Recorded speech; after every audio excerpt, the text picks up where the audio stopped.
ప్రకృతి బాగుంటేనే మనం బాగుంటాం. ప్రకృతి పట్ల మనం బాధ్యతగా ఉండాలి.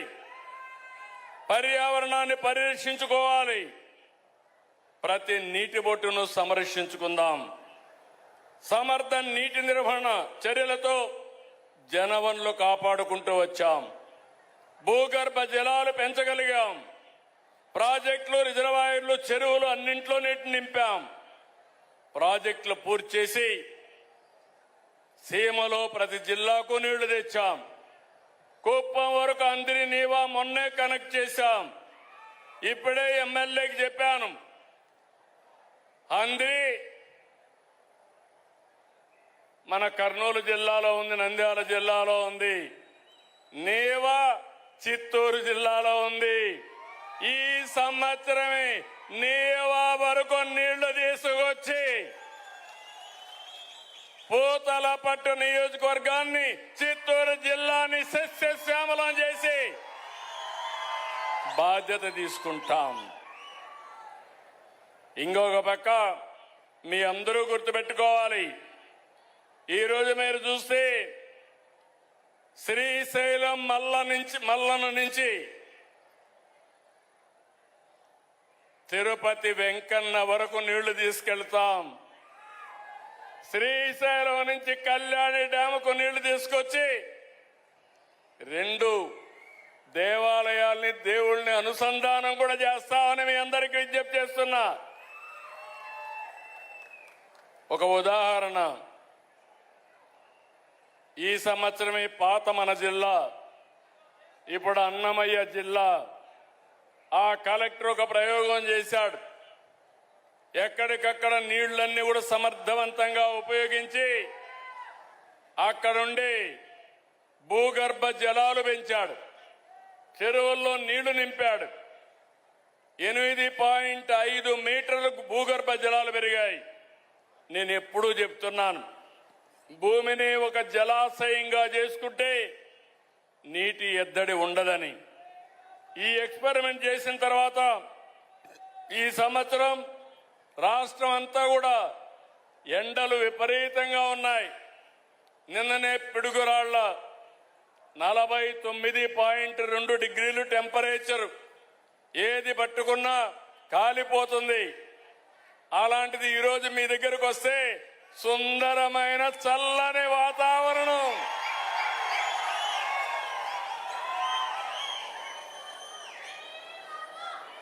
అదే మదనపల్లిలో అక్కడ 49.2 ఉంటే నిన్ననే చూస్తే 40 డిగ్రీల టెంపరేచర్ మదనపల్లి, అన్నమయ్య జిల్లాలో. ఆ తర్వాత తక్కువ టెంపరేచర్ ఉండే జిల్లా చిత్తూరు జిల్లా. నేను గర్వపడుతున్నాను. నేను మిమ్మల్ని అందరినీ ఒకటే కోరుతున్నా, ఈ 2 ప్రాజెక్టులే కాదు, గాలేరు, నగిరి, కోడూరు వరకు తీసుకెళ్తాం. అలాగే మల్లెమడుగు బాలాజీ రిజర్వాయర్ని 2028 డిసెంబర్కు పూర్తి చేస్తాం. Somasila Swarnamukhi link canal June 2028కి పూర్తి చేస్తాం. మొన్ననే 36 ప్రాజెక్టులు ఏ రోజు ప్రారంభిస్తామో డేట్లు కూడా చెప్పాను. అధికార యంత్రాంగాన్ని పరిగెత్తిస్తున్నా, ఇది పూర్తి చేసి తెలుగు తల్లి రుణం తీర్చుకుంటా, తప్పకుండా చేసిన నిజాయితీ నిరూపించుకుంటానని మరొక్కసారి మీ అందరికీ హామీ ఇస్తున్నా. ఈ సంవత్సరం వాతావరణంలో మార్పులు వచ్చాయి, వెల్లినో వచ్చింది. దీనివల్ల వర్షపాతం తగ్గుతుందని అంచనాలు వస్తున్నాయి. మనం కూడా జాగ్రత్తగా ఉండాలి. సంక్షోభాలు వస్తాయి. సంక్షోభాల్ని ఒక అవకాశంగా తీసుకొని, ఒక ఛాలెంజ్గా తీసుకొని మనం కూడా ఏ విధంగా ముందుకు పోవాలన్నా ముందుకు పోతే మన యొక్క బాధలు తగ్గుతాయి. లేదంటే బాధపడిపోయి ఇంట్లో పడుకుంటే సమస్య పరిష్కారం కాదు. మీరందరూ గుర్తుపెట్టుకోవాలి, 23 నెలలు పరిపాలన, 23 లక్షల కోట్ల రూపాయలు పెట్టుబడులు, మా పిల్లలకి 23 లక్షల మందికి ఉద్యోగాలు కల్పించే బాధ్యత ఈ ప్రభుత్వాన్ని నిన్ననే మీరు చూశారు. Puttaparthi 5th generation fighter jet తయారీకి ఫౌండేషన్ వేశాం. రేపు రాబోయే రోజుల్లో లేటెస్ట్ ఏదైతే ఎక్కడన్నా యుద్ధాలు చేయాలంటే అలాంటి జెట్ విమానాలు మన పుట్టపర్తిలో తయారు కాబోతున్నాయని మరొకసారి విజ్ఞప్తి చేస్తున్నాను. ఇదే కాదు, డిఫెన్స్ హబ్ గా తయారు చేస్తాం. నేను యువతకందరి కోరుతున్నా, ఈరోజు నేను తీసుకొచ్చేది మీకోసరం. విశాఖపట్నంలో డేటా సెంటర్ వస్తా ఉంది. ఏఐలో మనం ముందున్నాం. అమరావతి క్వాంటమ్ వస్తుంది. రాయలసీమలో డ్రోన్ స్పేస్ సిటీలు వస్తాయి. ఏరోస్పేస్ సిటీ వస్తుంది. ఎలక్ట్రానిక్ సిటీలు వస్తాయి. ఆటోమొబైల్ హబ్ గా తయారవుతుంది. మొన్నే మీరు చూస్తే ఏదైతే ఒకప్పుడు చిన్నప్పుడు నేను బుల్లెట్ ఎక్కేవాడిని, అలాంటి బుల్లెట్ కూడా ఈ జిల్లాలోనే రాయలసీమలో తయారవుతా ఉంది.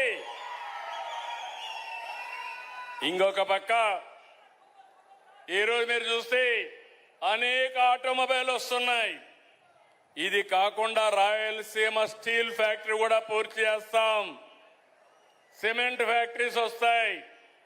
రాయలసీమలో ఐరన్ ఓర్ ఉంది, దానికి కూడా సిమెంట్ స్టీల్ ప్లాంట్లు తీసుకొస్తాం. ఇంకో పక్క ఒకప్పుడు రాయలసీమ రతనాల సీమ అనేవాళ్ళు. అలాంటిది మీరు చూస్తే గోల్డ్ మైన్ కూడా నెక్స్ట్ మంత్ మన రాయలసీమలో ప్రారంభిస్తున్నాం, కర్నూలులో ప్రారంభిస్తున్నాం. దేశంలోనే అతి పెద్ద గోల్డ్ ఉత్పత్తి, బంగారు ఉత్పత్తి కూడా మన రాయలసీమ నుంచి జరుగుతుందని చెప్పి కూడా నేను మీకు తెలియజేస్తున్నా. ఇంకో పక్కన ఫుడ్ ప్రాసెసింగ్ కి ప్రాధాన్యత ఇచ్చాం. ఒక చిన్న ప్రయోగం, మనకు మామిడి పళ్ళు వస్తాయి. ఆ మామిడి పళ్ళన్నీ కూడా మనం అమ్మడానికి రేటు తక్కువ ఉంటే ఫ్రూట్ కవర్ ఒకటి తీసుకొచ్చాం. ఒక్క ఫ్రూట్ కవరు మ్యాంగో ప్రొడక్షన్ లో, మామిడి ఉత్పత్తిలో గేమ్ చేంజర్ గా తయారైంది. పండు ఎక్కడ కూడా దెబ్బతినే పని లేదు. టేబుల్ వెరైటీ వస్తా ఉంది. ప్రపంచ మార్కెట్ కు పంపించే పరిస్థితికి వచ్చాం. ఇలాంటివన్నీ తీసుకొచ్చి 1,00,000 కోట్ల రూపాయలతో రాయలసీమలో మీ అందరికి హామీ ఇస్తున్నా. ఇప్పటికి దేశంలో హైయెస్ట్ ప్రొడక్షన్ కి రాయలసీమ హబ్. భవిష్యత్తులో ప్రపంచానికే రాయలసీమ హార్టికల్చర్ హబ్ గా తయారు చేసే బాధ్యత ఈ ప్రభుత్వానిది. 40,000 కోట్ల రూపాయలు ప్రభుత్వం ఖర్చు పెడతాం. ఇంకొక 60,000 కోట్ల రూపాయలు ప్రైవేట్ ఇన్వెస్ట్మెంట్ కూడా తీసుకొస్తాం. అదే సమయంలో నేను చెప్తే మీరంతా హుషారుగా ఇంటికి పడుకుంటే సమస్యలు కూడా వస్తాయి. ఈరోజు జియో పొలిటికల్ సిచ్యువేషన్ ఉంది. ఎక్కడో ఇరాన్, అక్కడ యుద్ధం, ఇక్కడ మనకు గ్యాస్ లేదు. వంట గ్యాస్ దెబ్బతిన్నాం. పెట్రోల్ డీజిల్ తగ్గిపోయింది. రేట్లు పెరిగిపోయినాయి. మనం పండించే అరటి, మామిడి, మనం ఉత్పత్తి చేసే ప్రాన్లు లేకుంటే రొయ్యలు, ఇవన్నీ కూడా మార్కెట్ డిస్టర్బ్ అయ్యే పరిస్థితి వచ్చింది. ఇలాంటి సవాళ్లు వస్తాయి. ప్రతి ఒక్క సవాల్ని మనం ఎదుర్కోవాలి. అందుకే ప్రధానమంత్రి గారు ఒక మాట చెప్పారు, చాలా స్పష్టంగా చెప్పారు. 7 పాయింట్లు పెట్టి ఇలాంటి సందర్భంలో ఇంటి దగ్గరనే పనిచేయడం, అదే సమయంలో పబ్లిక్ ట్రాన్స్పోర్టేషన్ వాడడం, ఎక్కడికక్కడ సేవ్ చేయడం, అందరం సమైక్యంగా పనిచేయాల్సిన అవసరం ఉంది. నాకు ఒక నమ్మకం ఉంది, ఇది తాత్కాలికమైన సమస్య.